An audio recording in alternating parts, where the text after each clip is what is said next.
আসসালামু আলাইকুম পঞ্চম শ্রেণীর শিক্ষার্থীবৃন্দ।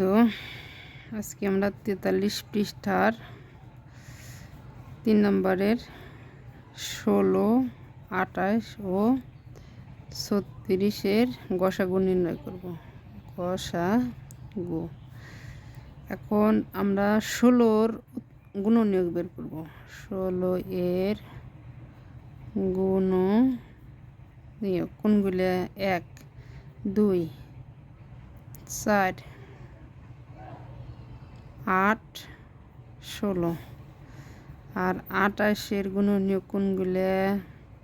মানে 28-রে কি সংখ্যা দিয়ে ভাগ করা যায় সেটাই হচ্ছে ওই সংখ্যার গুণনীয়ক। 1 দিয়ে ভাগ করা যায়, 2 দিয়ে ভাগ করা যায়, 4 দিয়ে ভাগ করা যায়, 4 7 28, 6 দিয়ে ভাগ করা যায় কি 3 6 18, 4 6 24, 5 4 6 24, 6 6 36, 5 6 30 না, 6 দিয়ে যায় না, 7 দিয়ে যায়।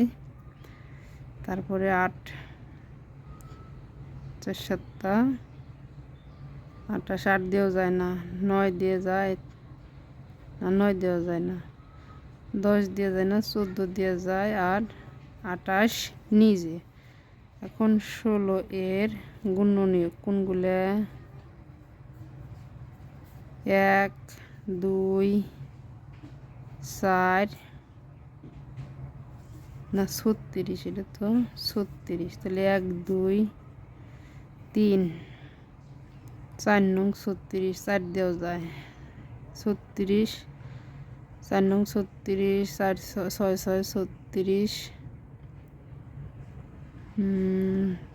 4 নং 3 নং 27, 4 নং 36,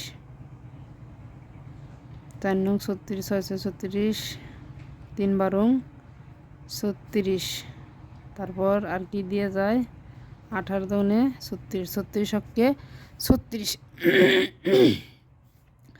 তাহলে আমরা এবার লিখব 16, 28 ও 36 এর কি গুণনীয়ক? সাধারণ গুণনীয়ক কোনগুলো?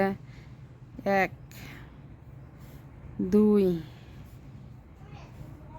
4, আর কিন্তু কেউ নেই। কি কেউ আছে? এখানে 8 আছে, 8 নাই, 14 28 4 7 28। সুতরাং লসাগু সংখ্যা যতই থাক শুধু আমাদের থাকলেই হয়েছে, মানে সাধারণ যার মিল থাকবে 3টা সংখ্যার মধ্যেই থাকতে হবে। যেমন এই যে 3টা সংখ্যার মধ্যে এখানে বিদ্যমান আছে, যারা থাকবে না তাদের কোনো ভ্যালু নেই, সব বাতিল। 36 28 ও 36-এর গসাগু কত? 4। এই যে বড় শেষ।